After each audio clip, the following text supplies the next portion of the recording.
Hi. Today the topic of our discussion is mitochondrial DNA inherited disease and three parental BB.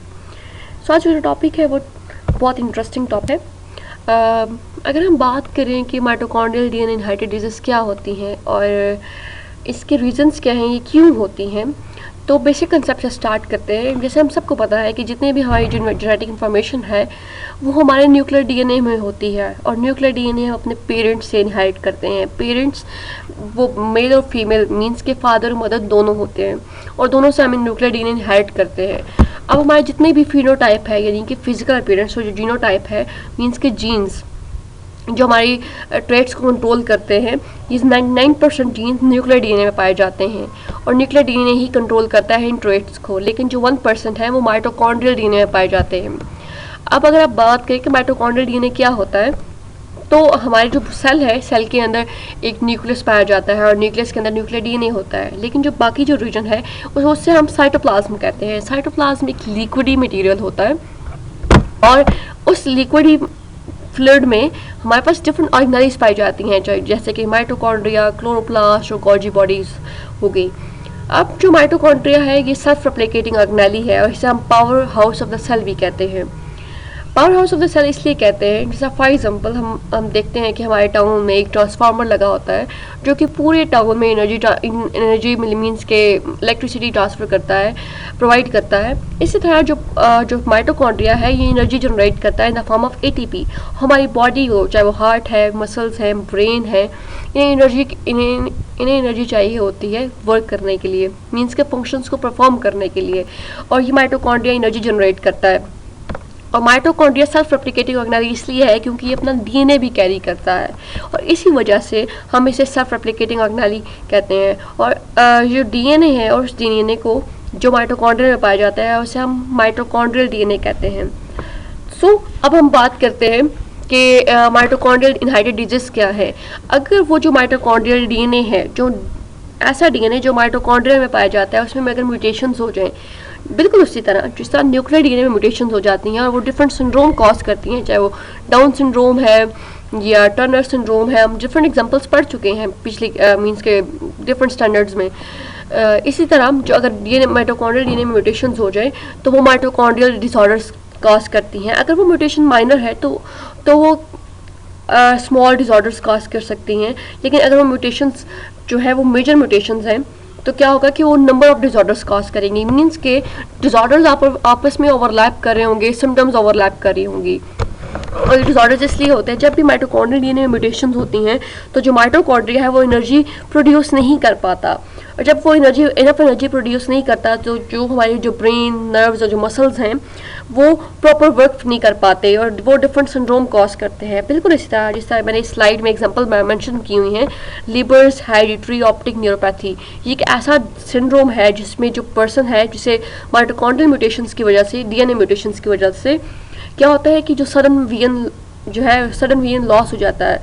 Pearson syndrome की बात करें तो ये भी माइटोकॉन्ड्रियल इनहेरिटेड डिजीज है जिसमें ज़्यादातर जो हमारी जो बॉडी पार्ट्स लाइक जो हार्ट है, मसल्स हैं और जो वेन्स हैं वो अफेक्ट होती हैं, मीन्स के जो जिनकी सिम्टम्स हैं वो आपस में ओवरलैप कर रहे होते हैं।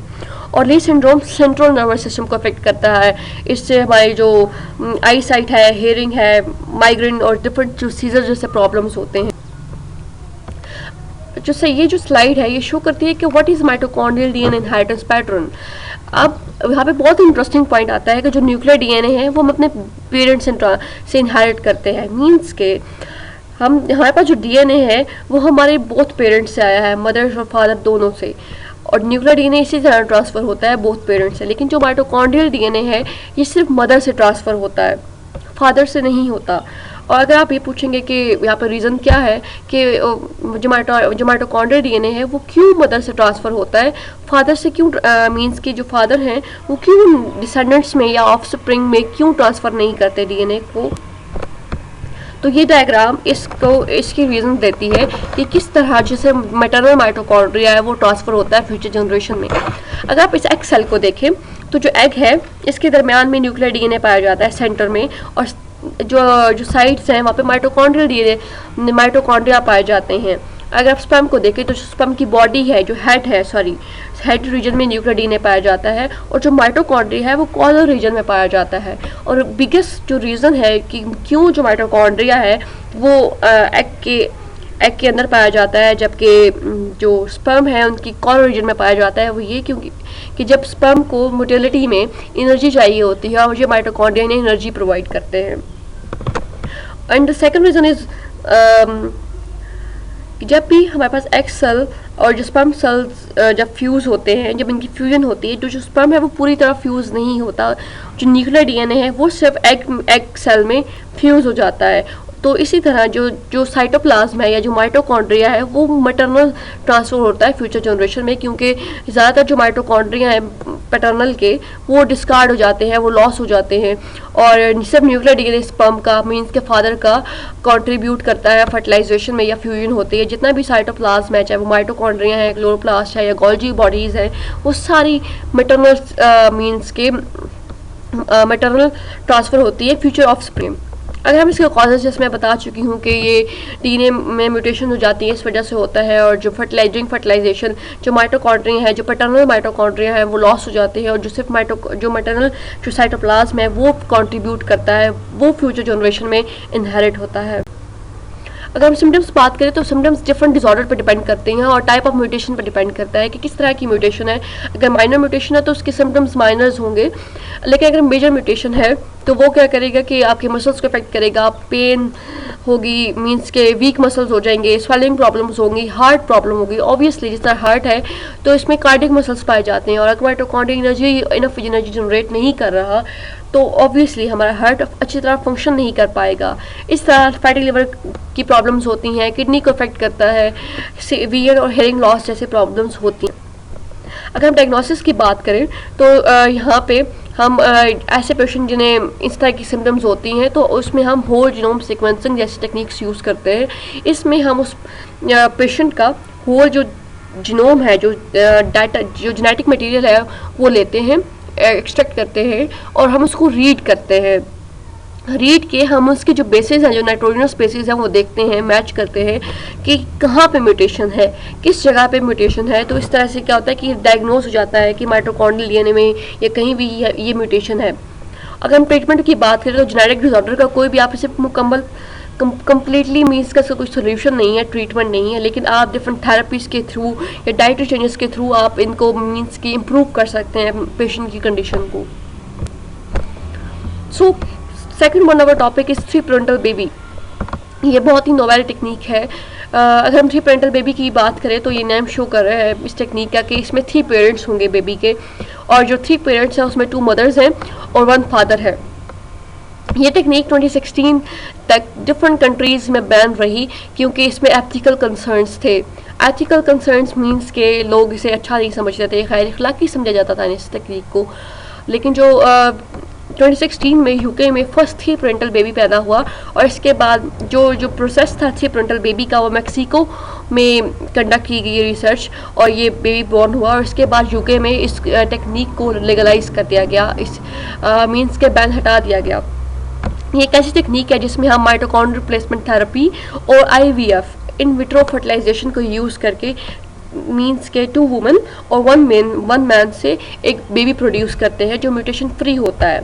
अगर हम बात करें कि 3 पेरेंट बेबी टेक्निक को हम क्यों यूज़ करते हैं, इसका रीज़न क्या है कि हम 3 पेरेंटल बेबी से क्यों कहा जाता है, तो इसके रीज़न ये है कि कोई भी ऐसे मीन्स के पेरेंट्स या कपल जो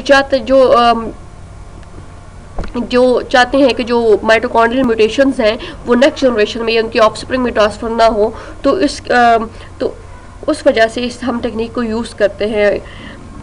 इस टेक्निक में जो माइटोकॉन्ड्रिया है यानी कि जो सेल साइटोप्लाज्म है हम उसे रिप्लेस कर देते हैं, जिसकी वजह से जो फ्यूचर ऑफस्प्रिंग है उसमें कोई भी माइटोकॉन्ड्रियल म्यूटेशंस नहीं होती। इसी वजह से यहाँ पे 2 वुमेन है और 1 मैन है, मीन्स के 1 फादर होंगे और 2 मदर्स होंगी उस बेबी की। और इस टेक्निक को हम डिफरेंट वेज से कंडक्ट कर सकते हैं। एक स्पिनल और सेकंड वन है pro nuclear transfer, nuclear DNA transfer कर देंगे, और ये जो डोनर एग है इसमें का जो न्यूक्लियर डीएनए होगा डिस्कार्ड कर दिया जाएगा, रिमूव कर देंगे हम इसे।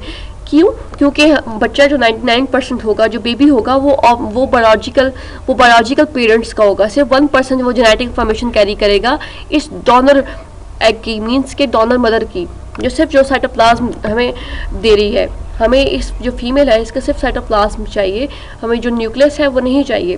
तो ये जो साइटोप्लाज्म है ये डोनर एग से लेंगे और जो मदर का जो न्यूक्लियर डीएनए होगा वो हम इनहेरिट कर देंगे। तो इस तरह ये जो एग है जो फ्यूचर ऑफस्प्रिंग में जाएगा, जो मीन्स के जो एम्ब्रियो डेवलप होगा, तो जो न्यूक्लियर डीएनए होगा वो बायोलॉजिकल मदर से होगा और जो साइटोप्लाज्म होगी वो डोनर मदर से लिया गया होगा। इस तरह जो साइटोप्लाज्म है, ये जो माइटोकॉन्ड्रियाज हैं, ये बिल्कुल हेल्थी हैं, इसमें कोई म्यूटेशंस नहीं है। अगर हम इसकी बात करें तो ये टेक्निक किस तरह होगी, तो पहले हमने क्या था वो डायग्राम शो कर रही थी कि हम किस तरह माइटोकॉन्ड्रिया को प्लेस करेंगे। और ये डायग्राम शो कर रही है कि हमने क्या करना है कि जो पहले भी जो एग है और जो स्पर्म है फादर का, हम पहले उसे फर्टिलाइज करवा लेंगे।